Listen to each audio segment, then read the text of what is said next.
Então, nós vamos continuar aqui, conteúdo da nossa aula 2, e a Verônica estava me perguntando, né, Verônica? No final da outra aula nossa, sobre a teoria monista e a teoria dualista. É isso? Me fala aí de novo, vamos lá.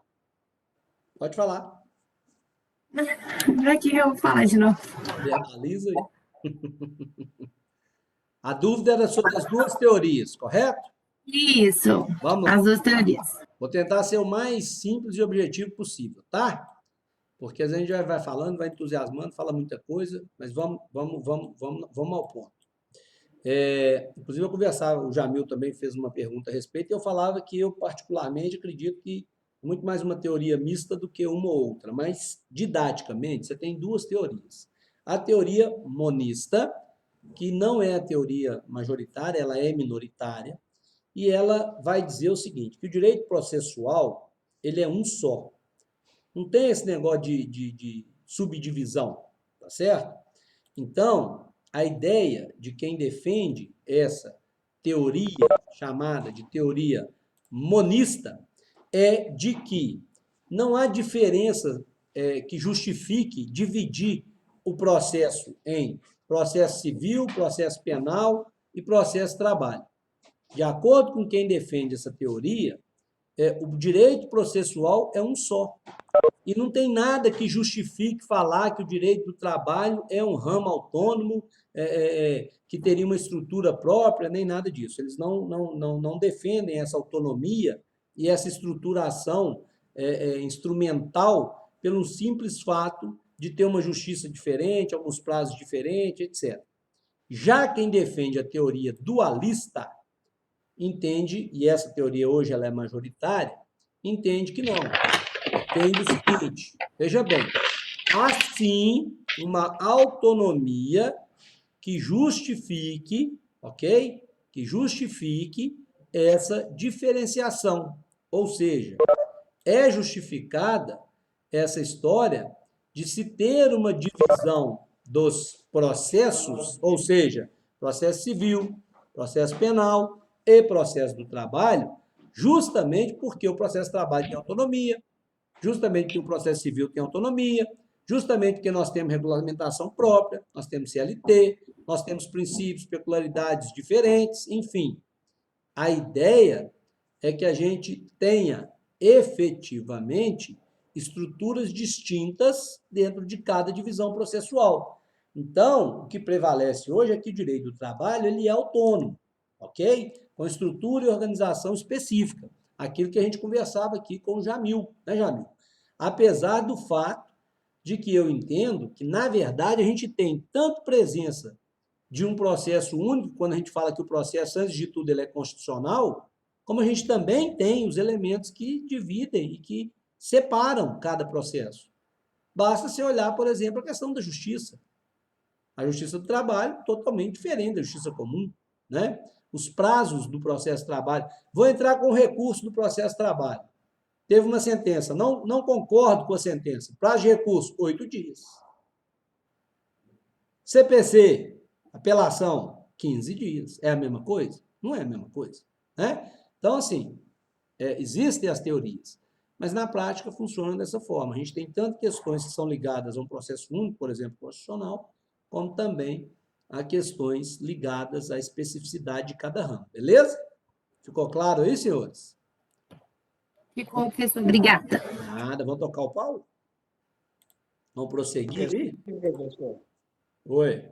essa questão, essa teoria monista estaria, as súmulas criadas estaria relacionada com a teoria monista? Porque Ó, como eles criam as próprias normas do processual, na verdade, se você pensar que a ideia de que a gente tem súmula própria, a gente tem legislação própria, na verdade, mais ligada à teoria dualista, né, que separa os dois, cada um na sua.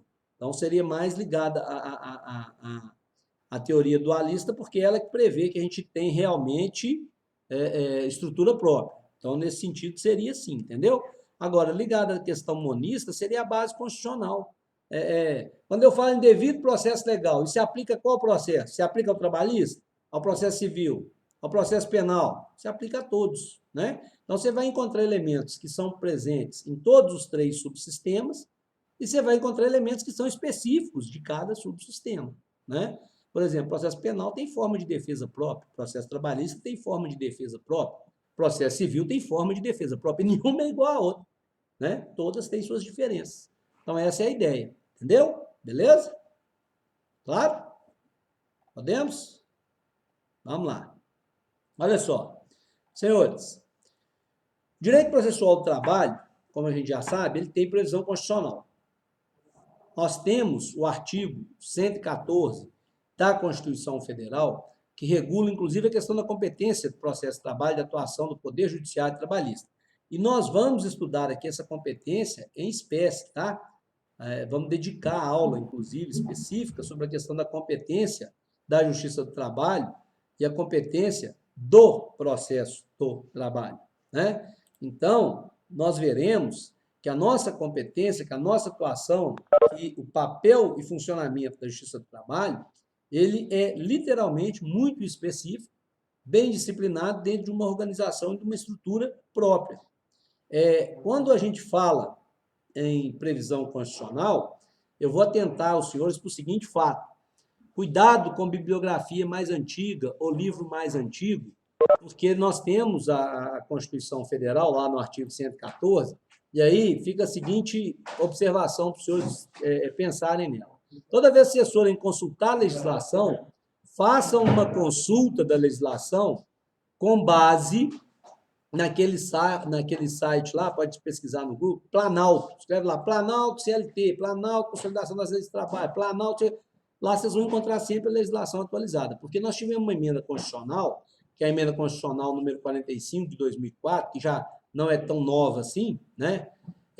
Já vão aí 16 anos da emenda constitucional 45, quase 16, que acho que ela é de novembro, mas enfim.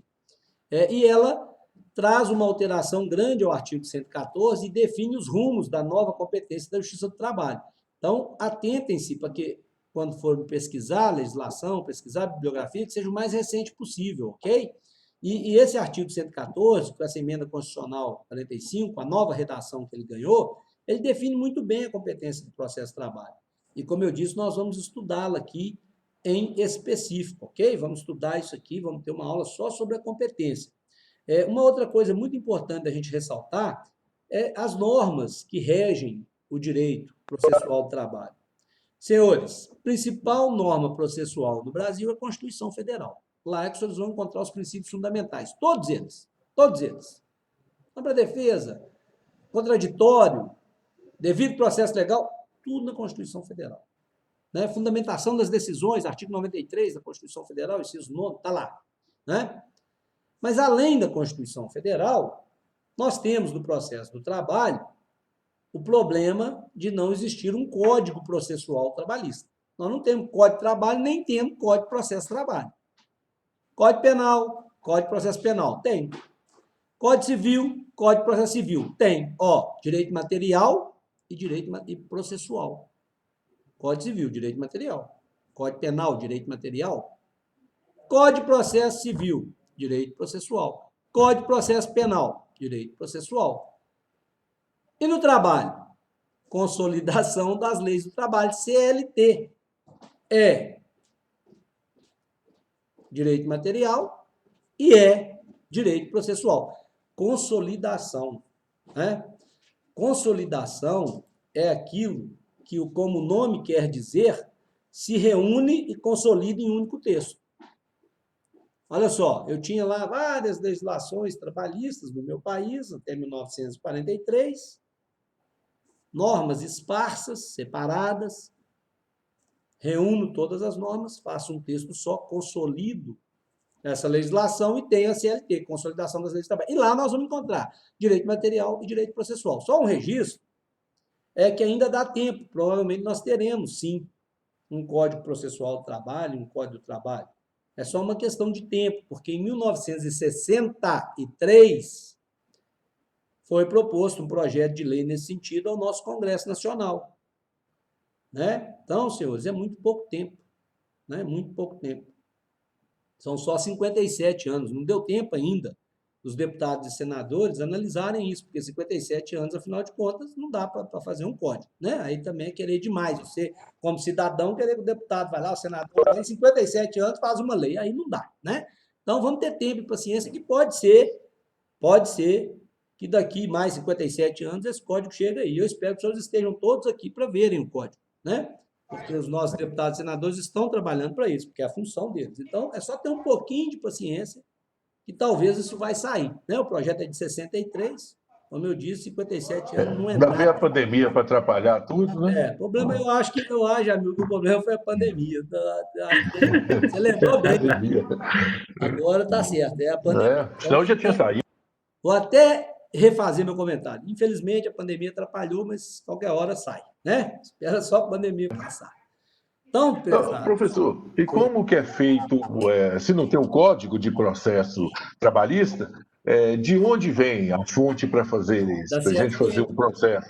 Da CLT. Pois é, mas Tanto a tem nossa aquela... norma processual, Artigo 643 tanto a nossa norma processual quanto a nossa norma material está prevista na CLT. Nós vamos ver aqui, por exemplo, quando eu quero falar de recurso do processo de trabalho. Recurso de sentença, artigo 895 da CLT. Recurso ordinário. Mas e os quesitos? Oi? Aqueles requisitos do processo, igual a gente tem no civil, Tudo tem em no CLT. penal, Tudo lá CLT. baseado lá. E aí nós vamos ver que a principiologia é comum, além da fundamentação constitucional, que também é comum, né? Por isso que eu falava aquela questão da aplicação subsidiária do CPC. Isso não impede que a gente tenha um ordenamento processual. No entanto, a mesma regra que cuida do nosso direito material cuida do nosso direito processual, mas são regras distintas, artigos distintos, e aquilo que é comum e que é compatível com os princípios do direito processual do trabalho e, obviamente, do direito do trabalho, que é o nosso direito material, aquilo que é compatível, ok? É aplicado. O que não é compatível, não é aplicado. Professor, compatível, o que você fala é como assim? Vou te dar um exemplo. Olha só, turma. Existe uma previsão no Código Civil, que é o artigo 940, chamado de repetição de indébito. Quando a pessoa cobra o que não é devido, sem ressalvar o que já recebeu, ou cobra além do que já recebeu, cobra além do que é devido, ela pode ser condenada a restituir o que cobra mais ou até devolver em dobro o que cobra indevidamente, que já foi quitado, por exemplo. A gente chama isso de enriquecimento ilícito. está lá no 940 do Código Civil.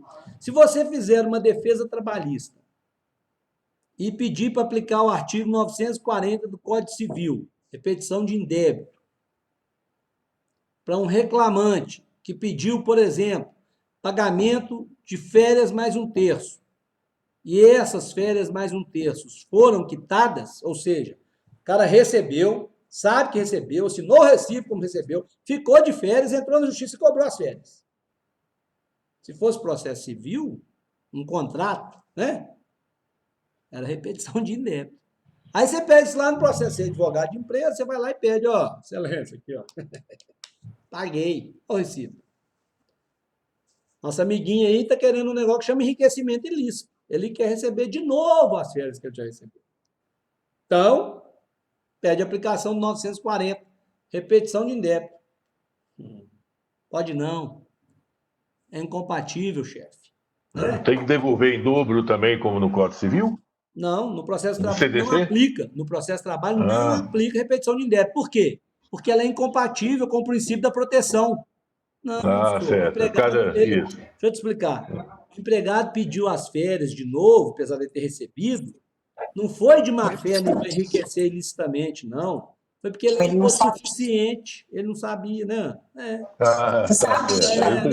Coitado, ele é a parte fraca. Foi na hora que hipossuficiência. ele deu 2 minutos de bobeira, esqueceu que tinha recebido as férias, então não tem problema ele pedir as férias dobradas. Mas se ele for hipersuficiente, aí a aplicação muda, né, professor? Essa história do hipersuficiente, Cristiane, eu vou ser muito sincero. Eu acho muito bacana, acho realmente uma teoria sensacional, mas vi pouca aplicação na prática, né? Teve até um aluno que me mandou outro dia uma sugestão de tema, falando que ele quer falar disso e tal. Até falei com ele, olha, faz uma pesquisa para você ver, porque se ele for hipersuficiente, realmente muda a condição do empregado. mas não muda o princípio da proteção do ponto de vista da hipossuficiência do processo. Então, veja bem, isso não vai alterar a compatibilidade da aplicação da repetição de indébito. Isso vai funcionar, por exemplo, para outras questões, como... E a reforma trabalhista já mexeu muito nisso, né? Custas processuais, litigância de má-fé, honorário de sucumbência, né? Mas, assim, apesar que essa questão da hipersuficiência, eu me incomodo um pouco isso, sabe? Porque a gente sabe que, na prática, há uma situação real, a gente sabe que isso existe, mas que, na prática, isso é muito minorado. Porque, olha só, o cara, ele tinha uma renda lá numa empresa, ele recebia um salário de 50 mil por mês, ele era um autodiretor. Aí ele foi mandado embora e perdeu o salário. Aí eu te pergunto, ele é hipersuficiente ou ele é hipossuficiente? Para mim, hipersuficiente ainda para mim. Pelo salário que ele recebeu, o acúmulo, né, do patrimônio dele. E aí, Michele, hiper ou hipo? Nessa questão eu colocaria hipo, porque realmente ele não ficou retardado em momento algum, né? Olha só, Jamil. Jamil, você está doido que uma empresa que paga 50 mil, você imagina o poder dessa empresa. Você está doido de empresário safado. Isso, ele é hipo total, gente. A relativação, né? Olha só, Jamil. Patrimônio. Jamil do céu, você tá um mega empresário, viu? É porque os funcionários dele recebem desse valor para cima, que você já viu, né? Gente que mexe com pedras preciosas paga bem. Olha só, Muito bem. Veja bem, pensa o seguinte. Haja Está pedra. errado o seu raciocínio, mas, infelizmente, há uma diferença entre patrimônio e liquidez. Né? É a liquidez. Teoricamente, isso é bem complicado. Por isso que eu falo que, na prática, essa questão de hiper e hipossuficiente eu vejo com bastante reserva. Mas vamos seguir meu conteúdo aqui, depois a gente vai falando mais. A Daiane colocou o seguinte, ó, se hoje existisse o Código de Processo do Trabalho, o que seria tratado especificamente nele? Procedimentos existentes dentro do processo, apenas a CLT não seria o suficiente, afinal temos o apoio do CPC. Olha só, Daiane, é fato que o Código de Processo ele teria uma especialização maior, não só dos procedimentos, mas de toda a sistemática processual trabalhista. Vocês vão ver aqui comigo, durante o semestre, que muita coisa que acontece no processo de trabalho não é explícito quando você lê a CLT. Às vezes você lê a CLT e não consegue enxergar aquilo de uma forma tão clara como funciona na prática. Então, a gente tem uma legislação processual? Tem sim. É a CLT? É sim. Ela é boa? Boa, mas ela é concisa, né? E tudo aquilo que é conciso, às vezes, não sendo tão explícito, pode gerar algumas questões de interpretação, de aplicação. E aí vai acontecer que, na prática, você vai fazer audiência, por exemplo, agora, durante a pandemia. Vamos pegar um exemplo da nossa realidade. Nós estamos usando essa ferramenta que os senhores estão usando aqui para fazer aula. É a ferramenta oficial do CNJ. Ela é utilizada diariamente. Utilizo ela, usei hoje 2 vezes para fazer audiência. Aí, olha só, Nair, eu não consigo saber se o Marcos, por exemplo, está ali agora assistindo minha aula e mexendo no Google, no celular dele.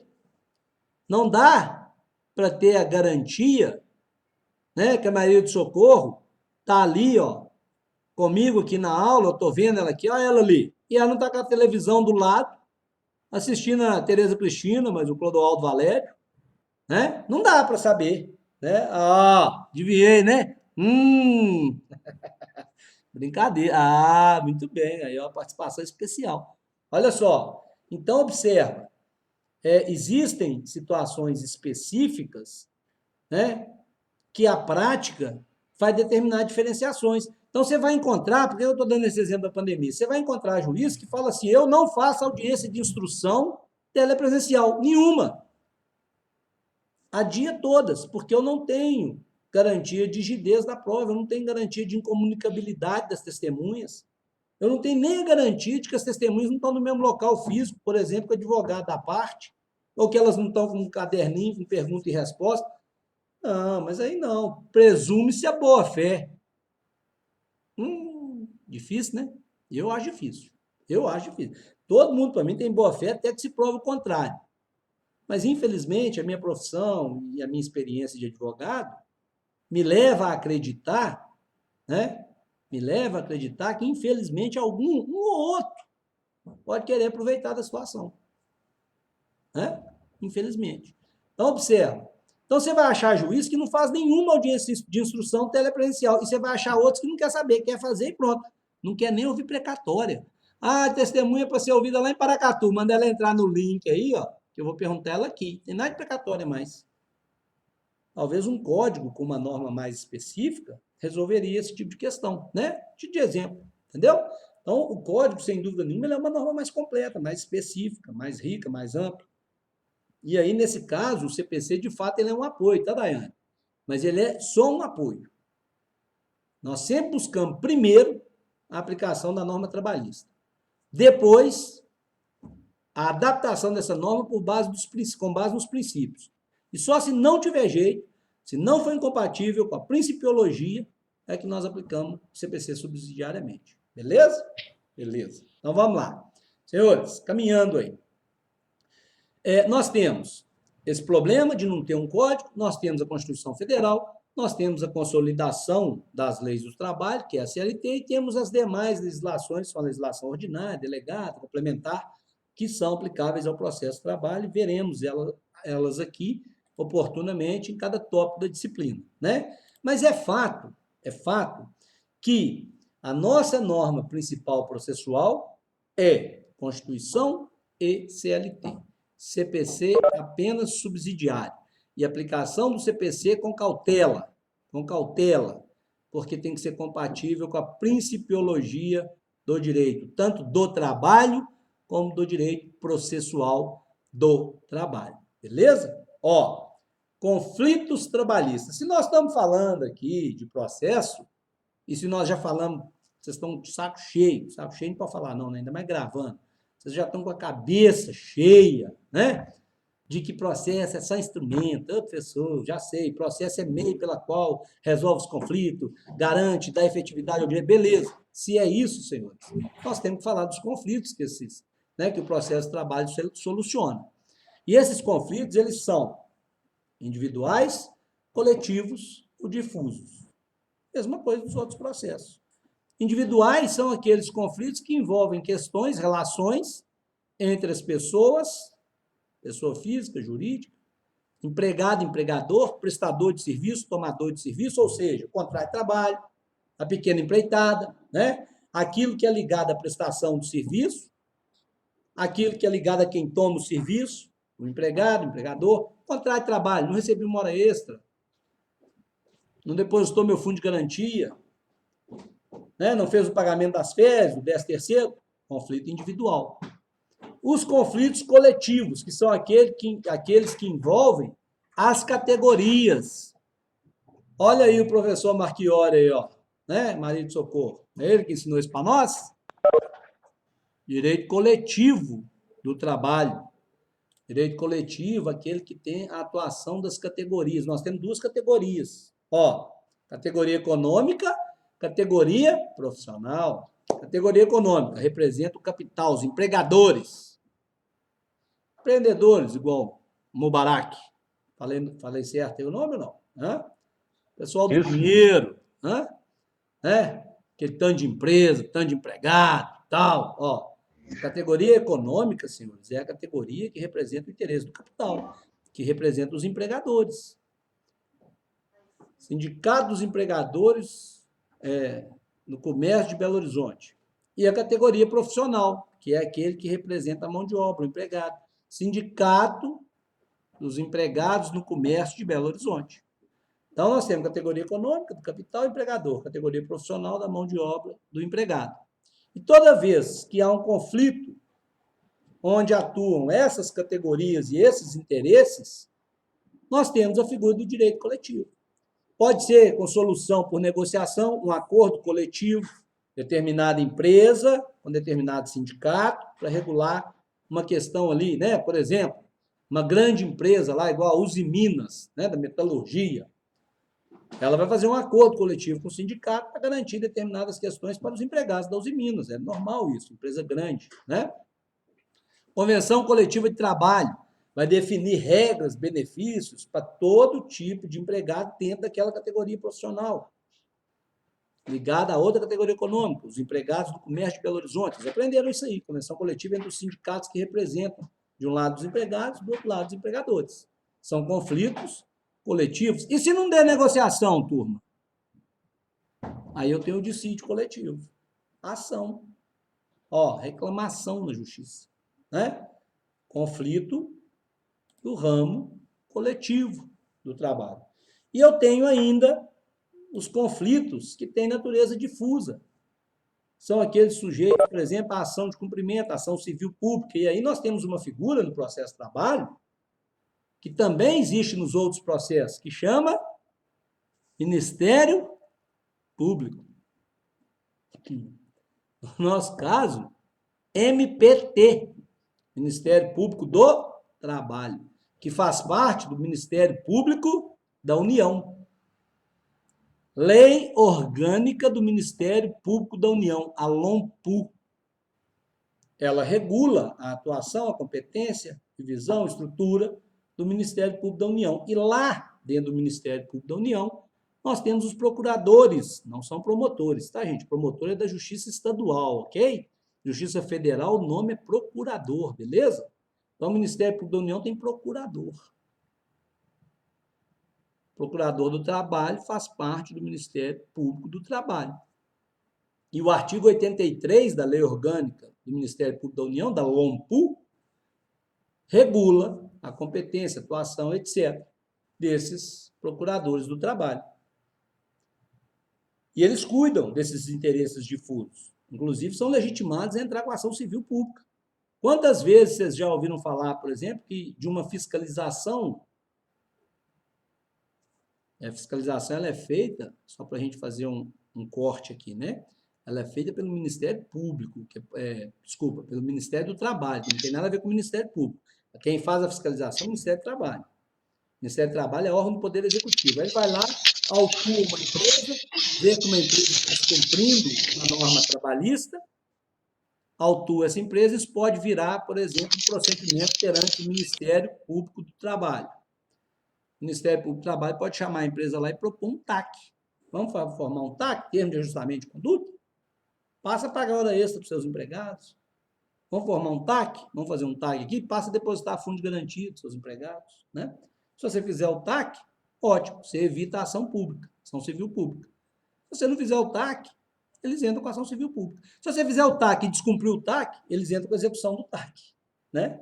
Então, também existe a figura dos interesses e dos conflitos difusos, né?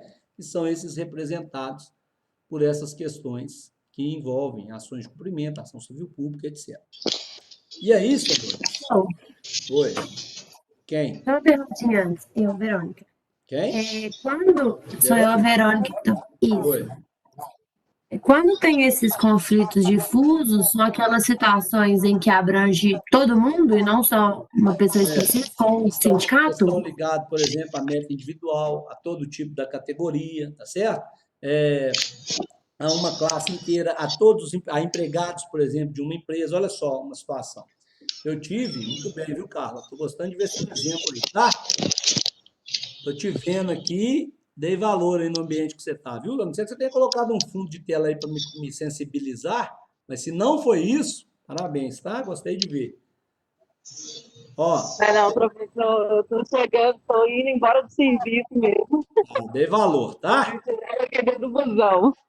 Fiquei mais honrado aqui com a sua presença, viu? Olha só. Obrigada. Vamos lá. Vejam bem. Imagina uma situação, assim, só para ter uma ideia, que ela pode pegar, por exemplo, todos os empregados de uma empresa que atuam em mais de um estado. A gente tem um caso que a gente atua profissionalmente, atua ainda até hoje profissionalmente, a Ana Flávia chegou também, que é o seguinte, ó, nós temos uma empresa que ela tem sede e atuação em 17 estados do Brasil. Ela não estava recolhendo fundo de garantia dos seus empregados, né? Algo em torno aí de quase 23 mil empregados, certo? Não recolhia fundo de garantia. Chamaram para fazer um TAC. Não fizemos o TAC porque não tinha dinheiro para pagar. né? Virou uma ação civil pública, uma ação de cumprimento. Entendeu? Então, elas são aquelas ações que envolvem o direito que vai além de efetivamente um direito individual, tem natureza de direito meta individual, mas que não necessariamente abrange toda uma categoria ou necessariamente toda uma área territorial, ok? Mas é a mesma coisa do processo civil, tá?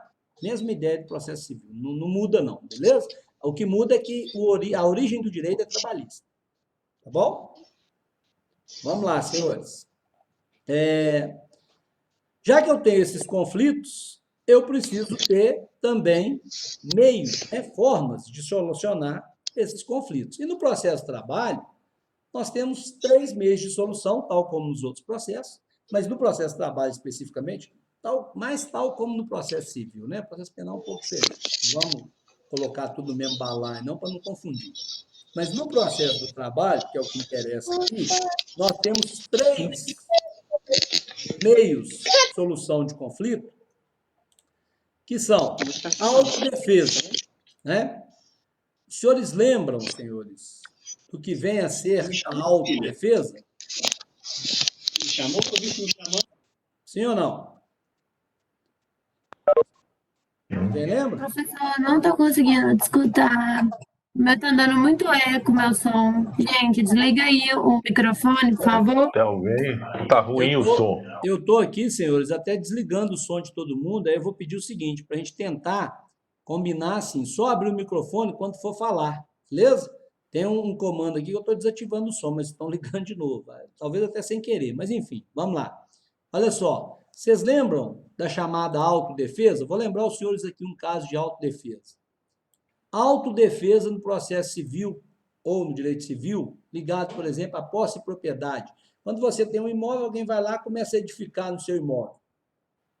Você pode ir lá e se restituir na posse por sua própria força, desde que o faça com moderação, sem excesso, não é isso?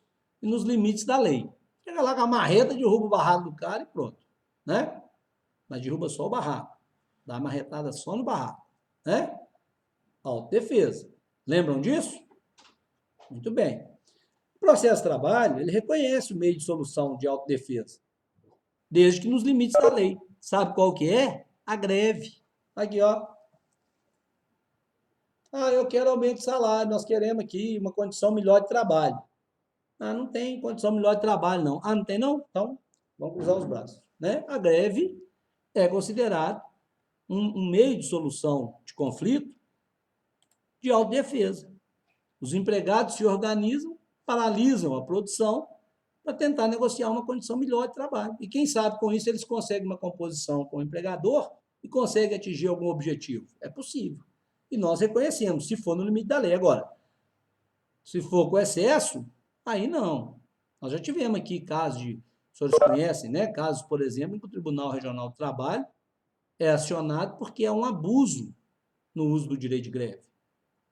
Exemplo, bancários. Lembra que fecharam as agências todas?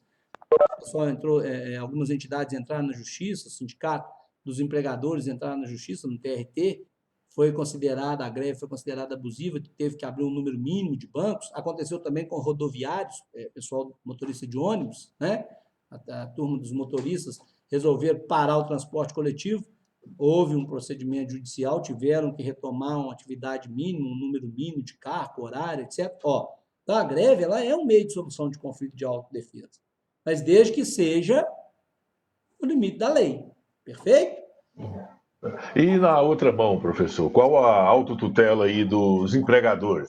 Em que sentido? Do lado hipersuficiente. O empregado ele faz uma greve para tentar conseguir algum direito.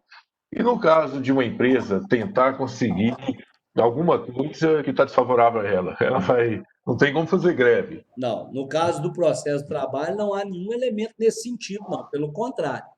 Na verdade, a nossa sistemática, ela permite até a empresa, e aí é uma situação que me parece uma situação bem típica de contrato, né? Que a gente chama, por exemplo, a dispensa sem justa causa, mas a gente tem também a figura da dispensa por justa causa. Se efetivamente o seu empregado cometer falta grave, por exemplo, até no exercício do direito de greve, se ele comete um abuso, veja bem, eu sou seu empregado lá, né?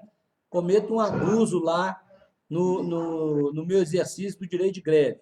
E aí causa algum prejuízo, alguma lesão ao direito substancial à empresa, quebra sua empresa, quebra não sei o quê, pega o troço seu lá, sei lá, me apropie de valores da empresa, diamante, sei lá o quê e tal, etc. Ó, você pode literalmente exercer o seu direito de fazer a dispensa, por exemplo, por justa causa. Só me enquadrar lá naquelas hipóteses do artigo 482, beleza? No caso aí que você mencionou, no meu ramo, apropriado de uma coisa aí, a autodefesa já sabe qual é. Não tem limite da lei, não. Tem que estar acima do limite da lei. Meu Porque som senão não aqui, sobrevive, né? meu som falhou, Jamil. Eu não ouvi nada disso aí que você falou, porque No caso, aqui meu som falhou. no caso aqui do meu ramo, se for se apropriar de um diamante, tem que ser acima do limite da lei, não pode ser menos, não. Que é igual tráfico de droga, não pode ir na justiça requerer muitas vezes algumas coisas, né? Então o traficante vai lá e mata. Então pronto. É uma pena que meu som está falhando, senhor, entendeu? Não tem erro. Eu sei, a gente sabe, mas enfim, né?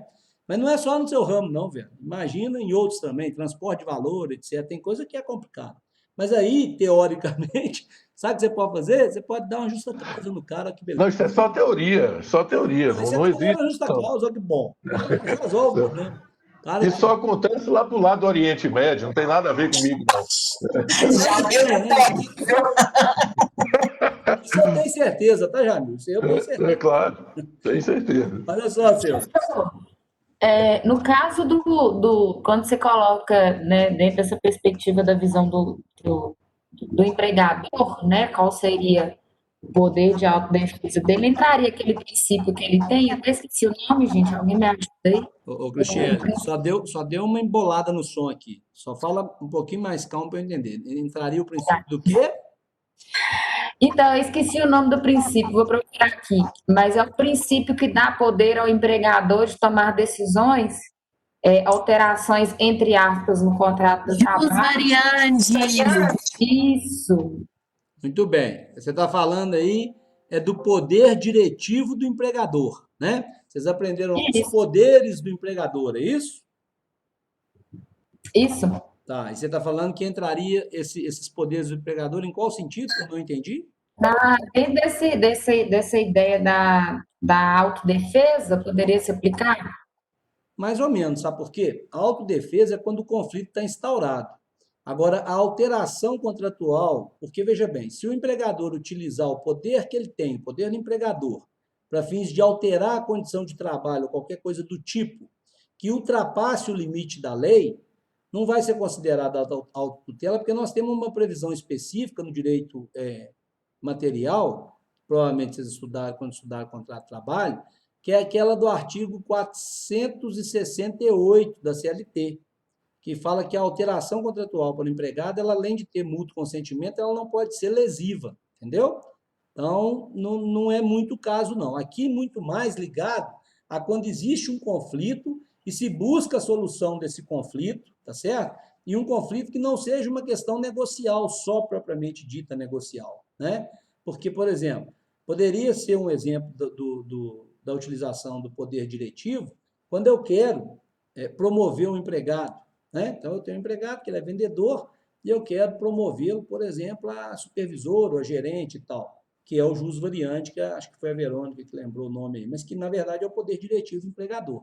Eu posso fazer alterações contratuais com base negociais, mas desde que respeite o limite da não alteração contratual lesiva, entendeu? Então, como meio de solução, não é muito apropriado dizer isso, não.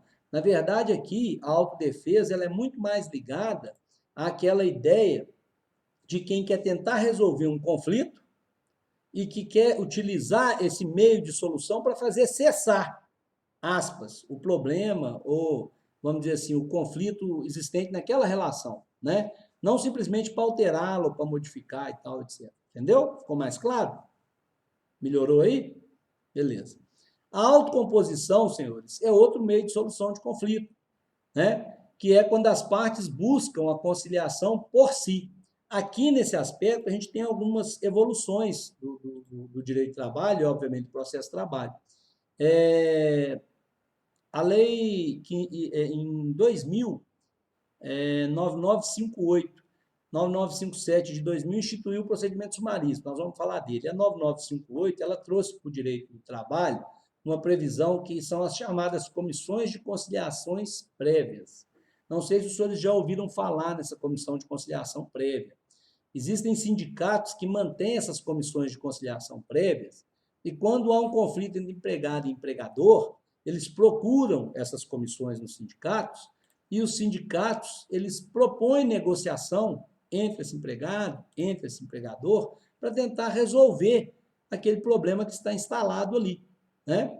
E, se isso for possível, lava-se um termo. Então, o empregado lá, por exemplo, está reclamando que não recebeu horas extras. Ele procura a comissão de conciliação prévia, faz uma combinação, faz um acordo com o empregador, né? E ele recebe lá um valor X por essas horas extras. Eles pactuam como um acordo, o sindicato homologa isso. Vale como um termo extrajudicial. Se o empregador não cumprir, o empregado tem que executar na justiça, né? Então, esse seria um Fernando, Oi. eu participei essa semana, por acaso, de uma mesa redonda entre o sindicato e a Secretaria do Trabalho, né? Em umas decisões complementares que a empresa fez. Isso vai entrar aí como essa É uma comissão autocomposição, conciliadora? é um exemplo de autocomposição. Perfeitamente. Aham. Exatamente isso. Um outro exemplo também que a gente tem é, por exemplo, a questão que hoje a reforma trabalhista prevê, que é o artigo 484-A da CLT, que é aquela rescisão por comum acordo das partes, empregado e empregador, onde se paga, por exemplo, metade do aviso prévio, metade da multa dos 40%, né, do fundo de garantia. Olhem lá para vocês verem depois o 484-A da CLT, foi implementado com a reforma trabalhista de 2017, né? Então, são situações que permitem às partes, sem utilizar o poder judiciário, resolver, conciliar, solucionar aquele conflito. E, por fim, senhores, o meio de solução, que é o próprio poder judiciário, que é chamado, classificado como sendo aquele de heterocomposição, né?